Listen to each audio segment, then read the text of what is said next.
Comedy ഞാൻ ചെയ്തിട്ടുണ്ട്, സെന്റിമെന്റ്സും ചെയ്തിട്ടുണ്ട്, കുറച്ച് വില്ലത്തരവും കാണിച്ചിട്ടുണ്ട്. ഇതെല്ലാം കൂടി ചേർന്ന് ഒരു മിക്സഡ് ക്യാരക്ടറാണ് ഞാൻ ചെയ്തത്. എങ്കിലും നല്ല ക്യാരക്ടറായിരുന്നു. എനിക്ക് വലിയ തൃപ്തിയുണ്ട് ഈ ചെയ്തതിൽ.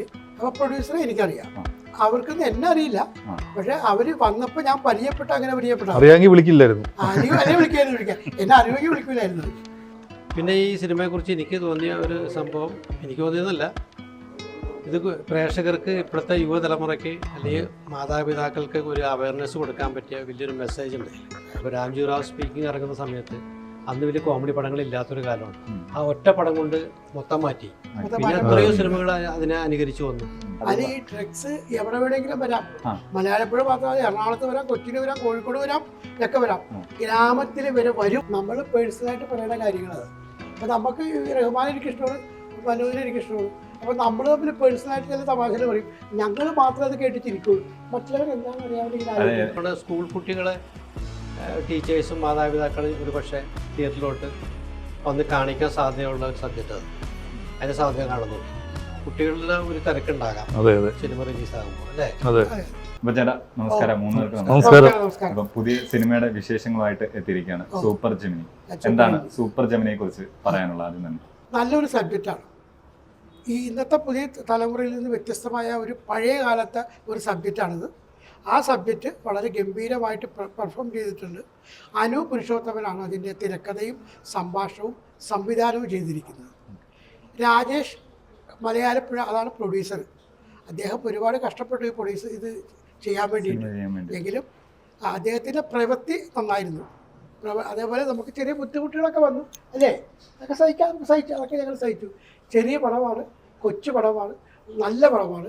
നിങ്ങളിത് കാണും. പത്തനംതിട്ട അധികം പടങ്ങൾ അങ്ങനെ ചെല്ലാറില്ല. വ്യത്യസ്തമായ ലൊക്കേഷനിലാണ് ഈ പടം ഷൂട്ട് ചെയ്തിരിക്കുന്നത്. സത്യത്തിലൊരു ടൂർ പാക്കേജ് പോലെ ഞങ്ങൾ ഇപ്പം നാരായണ ചേട്ടൻ പറഞ്ഞ പോലെ ചെയ്ത് വളരെ സന്തോഷത്തോടെയാണ് പിരിഞ്ഞത്. പടം ഇത്ര പെട്ടെന്ന് റിലീസാകുമെന്ന് ഓർത്തില്ല. ഇപ്പം റഹ്മാനൊക്കെ പറഞ്ഞാൽ പെട്ടെന്ന് ഷൂട്ട് പെട്ടെന്ന് കഴിഞ്ഞു, പെട്ടെന്ന് റിലീസായി. അത് പ്രൊഡ്യൂസറുടെയും ഡയറക്ടറുടെയും മിടുക്കാണ്. എത്ര ദിവസത്തെ ഷൂട്ട് ഉണ്ടായിരുന്നു? ഏകദേശം 30 ദിവസം ഉണ്ടായിരുന്നു. 30 ദിവസവും ഉള്ള ആളായിരുന്നു ഇത്. 30 ദിവസം ഡ്യൂട്ടി ഉണ്ടായിരുന്നിട്ട് ഞങ്ങൾക്ക് വേറെ ഷൂട്ടിംഗ് ഉണ്ടായിരുന്നു. ഞങ്ങൾക്ക് ഇത്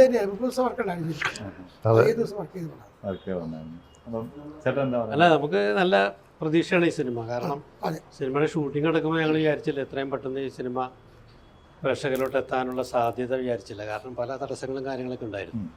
പക്ഷെ അതെല്ലാം തരണം ചെയ്ത് മിടുക്കനായ ഒരു സംവിധായകനാണ് അനു പുരുഷോത്ത്. എനിക്കിവിടെ ഫ്യൂച്ചറിൽ മലയാള സിനിമയ്ക്ക് ഒരു കസേരയിട്ട് എടുക്കണ അദ്ദേഹത്തിൻ്റെ രചനയും സംവിധാനമാണ് സിനിമ സൂപ്പർ ജെമിനി. പിന്നെ അഭിനയിക്കുന്ന കുട്ടി ഇപ്പോഴത്തെ ന്യൂജൻ പിള്ളേർക്ക് ഭയങ്കര സുപരിചിതമായ കുട്ടിയാണ് മീനാക്ഷി. അപ്പോൾ അതിൻ്റെ ഒരു ഫോളോ ഉണ്ട്. പിന്നെ വലിയ സൂപ്പർ താരങ്ങളൊന്നും ഇല്ലെങ്കിലും മലയാള പ്രേക്ഷകർക്ക് അറിയാവുന്ന ഞങ്ങളെപ്പോലുള്ള ഒരുപാട് നടന്മാരും നടികളും അഭിനയിച്ച ഒരു സിനിമയാണ്. പിന്നെ പ്രേക്ഷകർക്ക് വേണ്ട എല്ലാ മരുന്നുകളുണ്ട്. നല്ല പാട്ടുകളുണ്ട്, ഹ്യൂമറുണ്ട്, പിന്നെ ചെറിയ ഫൈറ്റുണ്ട്. പിന്നെ ഈ സിനിമയെക്കുറിച്ച് എനിക്ക് തോന്നിയ ഒരു സംഭവം, എനിക്ക് തോന്നിയതല്ല, ഇത് പ്രേക്ഷകർക്ക്, ഇപ്പോഴത്തെ യുവതലമുറയ്ക്ക് അല്ലെങ്കിൽ മാതാപിതാക്കൾക്ക് ഒരു അവയർനെസ് കൊടുക്കാൻ പറ്റിയ വലിയൊരു മെസ്സേജ് ഉണ്ട് അതിൽ. അതാണ് ഞങ്ങളുടെ ഒരു പ്രതീക്ഷ. കാരണം ഇന്നിപ്പോൾ പല സിനിമകളും ഭയങ്കര വയലൻസായിട്ട് തകർത്ത് സൂപ്പർ ഹിറ്റിലോട്ട് പോയിക്കൊണ്ട കാലമാണ്. പ്രേക്ഷകരൊക്കെ അങ്ങനെ പോയിക്കൊണ്ടിരിക്കുന്നത്. അപ്പോൾ വയലൻസ് മാത്രമല്ല, അതിൽ നിന്നൊക്കെ മാറിയിട്ട് ഈ ഡ്രഗ്സാണ് നമ്മുടെ സമൂഹത്തിൻ്റെ ഏറ്റവും വലിയ, ഇന്നത്തെ ഈ കാലഘട്ടത്തിലെ ഏറ്റവും വലിയ പോയിസൺ. അപ്പോൾ അത് ഇതിലൊരു പ്രധാന വിഷയമാണ് ഈ പടത്തിൽ. മനുവിൻ്റെ ക്യാരക്ടറൊക്കെ അതിൻ്റെ ഒരു വലിയ പ്രേക്ഷകരോട് പറയാൻ ശ്രമിക്കുന്നത് ഡ്രഗ്സിനെ അതിനെ കുറിച്ചുള്ള അവയർനെസ് ആണ്.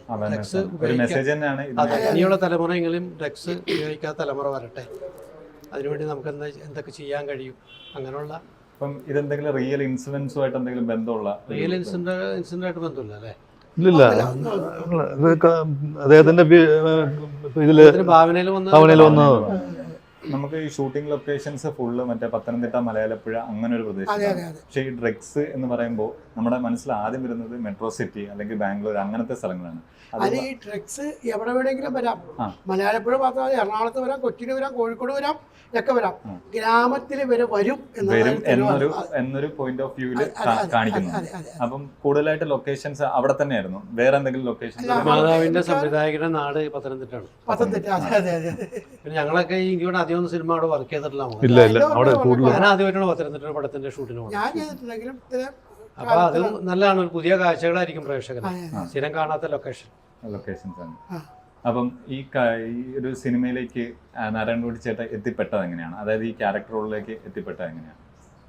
കറക്റ്റ് അവര് വിളിച്ചിട്ട് ഞാൻ ചെന്നേ ഉള്ളൂ. അല്ല, ഇതിനു വേണ്ടി ഇതിലേക്ക് എത്തിപ്പെട്ട ആദ്യം നമ്മൾ സ്ക്രിപ്റ്റ് വായിച്ച് കേട്ട് സ്ക്രിപ്റ്റ് ഒന്നും വായിച്ചില്ല. ഇല്ല.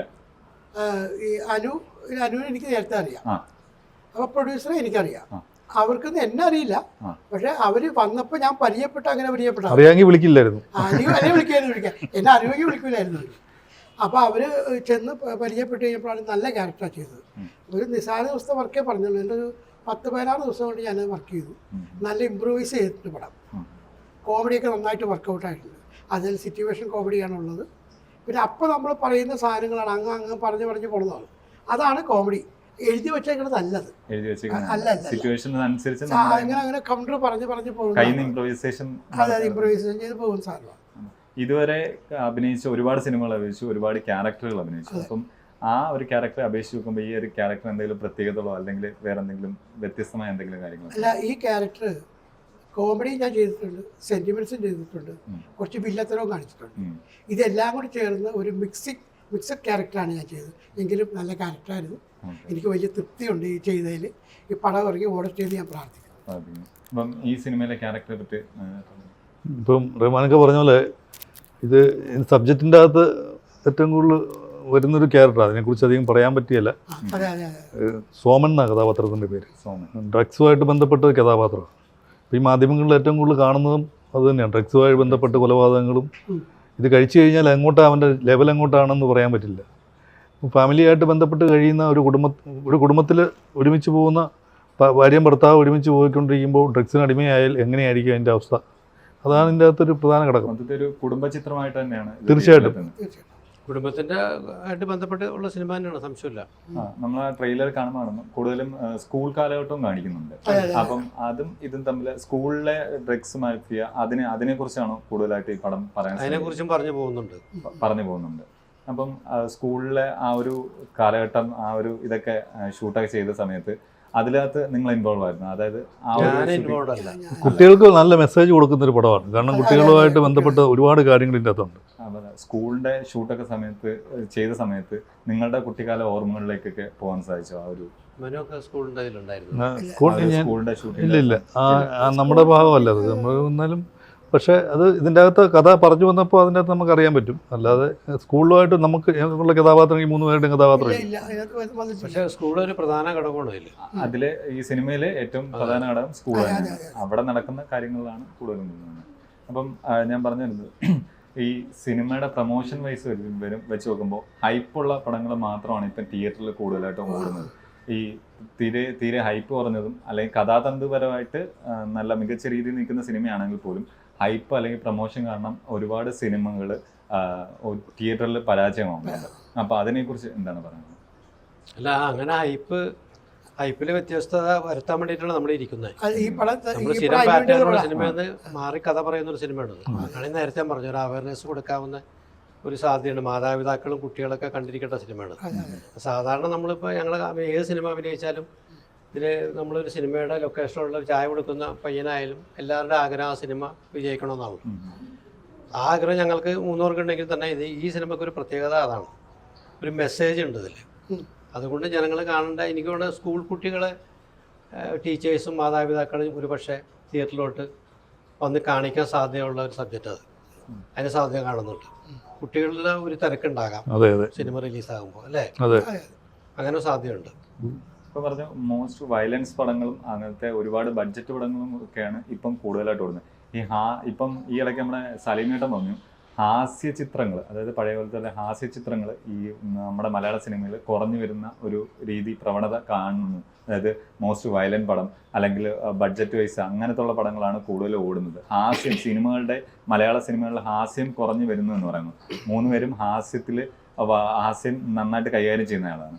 അന്നേരം സലീമേട്ടൻ പറഞ്ഞതിന് ഇതിനെക്കുറിച്ച് എന്താണ്, മലയാള സിനിമയിലെ ഹാസ്യം ചിത്രങ്ങൾ കുറഞ്ഞു വരാനായിട്ട്? ഹാസ്യം കുറഞ്ഞൊന്നും വരുന്നില്ല. ഹാസ്യം എന്നും എല്ലാവരും ചിരി സന്തോഷം ആഗ്രഹിക്കുന്ന ആൾക്കാരല്ലേ. ഒരേ കാലത്ത് നമ്മുടെ മലയാള സിനിമയ്ക്ക് ഒരേ ട്രെൻഡ് ഉണ്ട്. ഇപ്പോൾ രാംജി റാവ് സ്പീക്കിംഗ് ഇറങ്ങുന്ന സമയത്ത് അന്ന് വലിയ കോമഡി പടങ്ങൾ ഇല്ലാത്തൊരു കാലമാണ്. ആ ഒറ്റ പടം കൊണ്ട് മൊത്തം മാറ്റി. പിന്നെ എത്രയോ സിനിമകൾ അതിനെ അനുകരിച്ച് വന്നു എന്ന് പറഞ്ഞ ഒരേ ട്രെൻഡ് ഉണ്ട്. ഇപ്പോൾ ഒരു വയലൻസിന്റെ ട്രെൻഡ് നടക്കുന്നത്. പണി, മൊറ, പിന്നെ ഉണ്ണിമൂന്നന്റെ സിനിമ ഇങ്ങനെ കിടക്കണം. പക്ഷെ ഇവിടെ വേറൊരു സിനിമ വന്ന് കയറി കഴിഞ്ഞാൽ ചിലപ്പോൾ വേറെ രീതിയിൽ പോകും. ഇപ്പൊ ശരിക്കും പറഞ്ഞ ഹ്യൂമർ ചിത്രത്തിന് സാധ്യതയുണ്ട് ഇവിടെ. നല്ല തമാശ വന്നാൽ ജനം സ്വീകരിക്കും.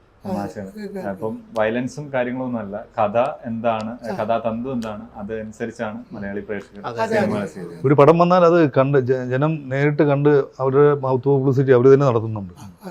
നല്ല ചിത്രങ്ങളിൽ അങ്ങനെ ഹിറ്റായി പോകുന്നതാണ്. ഇപ്പൊ വലിയ ഫ്ലെക്സിന്റെ ഒന്നും ആവശ്യമൊന്നുമില്ല.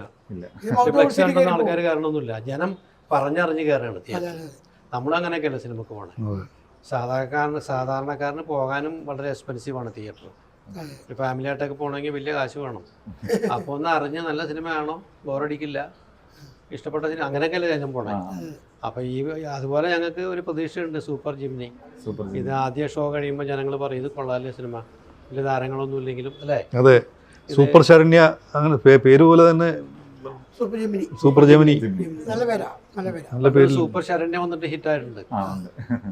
അപ്പൊ സൂപ്പർ പേരിൽ തന്നെ ഒരു സൂപ്പർ ഉണ്ട്. സൂപ്പറായി വരട്ടെ എന്ന് പ്രാർത്ഥിക്കുന്നു. നല്ല സബ്ജക്റ്റാ, സബ്ജക്ട് വൈസ് നന്നായിട്ട് എടുത്തിട്ടുണ്ട്. നല്ല മേക്കിംഗാ. 3 പേരും തമ്മിൽ കോമ്പിനേഷൻ സീൻസ് ഒക്കെ ഉണ്ടായിരുന്നു. ഞങ്ങള് തമ്മിൽ കോമ്പിനേഷൻ ഇല്ല. ഞാൻ ഇങ്ങനെ കോമ്പിനേഷൻ ഇങ്ങനെ മരിച്ചു കിടന്നപ്പോ ഒരു കോമ്പിനേഷൻ. അതൊരു കോമഡി അല്ലേ?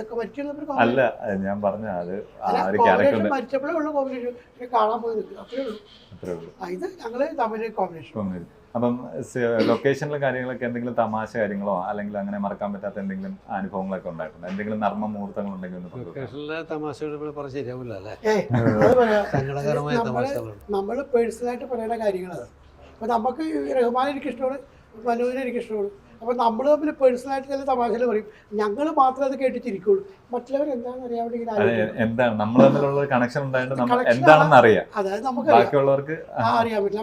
അവരെന്താ അങ്ങനെ പറഞ്ഞത് എന്നവർ ആലോചിക്കും. അവരാലോചിക്കട്ടെ, നമുക്കിത് വൈൻഡപ്പ് ചെയ്യാം. ഓക്കെ അല്ലേ? ഇത് ലൊക്കേഷനിൽ ഒരു വ്യത്യസ്തമായ ലൊക്കേഷനാണ്. അത് കാരണം ഈ പറഞ്ഞ റഹ്മാനൊക്കെ പറഞ്ഞ പോലെ നമ്മൾ അപൂർവമായിട്ട് പോകാറുള്ള ലൊക്കേഷനിലാണ് ഷൂട്ട് ചെയ്തിരിക്കുന്നത്. അതിൻ്റെ ഒരു പ്രകൃതി ഭംഗിയെല്ലാം അതിൻ്റെ അകത്ത് നന്നായിട്ട് എടുത്തിട്ടുണ്ട്, നന്നായി എടുത്ത് വെച്ചിട്ടുണ്ട്. പടം നന്ദകുമാർ എന്ന് പറഞ്ഞ ക്യാമറാമാനാണ്.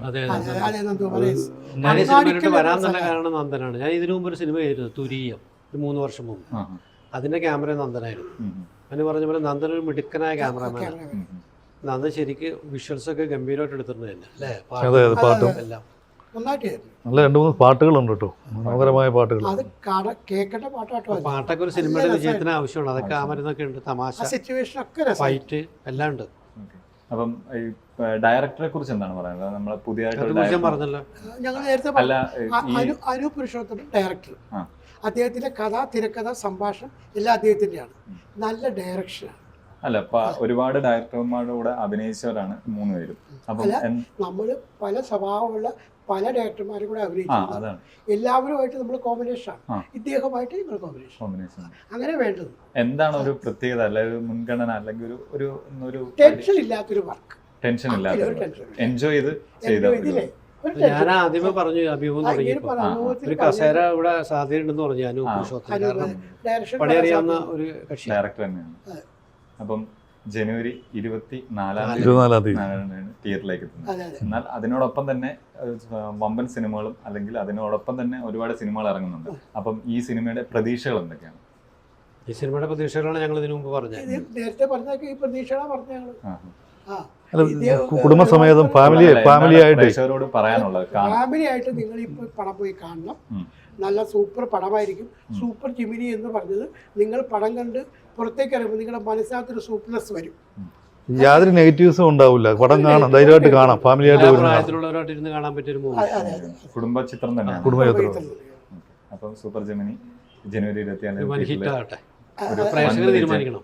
പ്രേക്ഷകർ തീരുമാനിച്ചൊരു അടിപൊളിയാക്കി തരട്ടെ. വൻ വിജയമാണ്. Okay, thank you. Okay, thanks.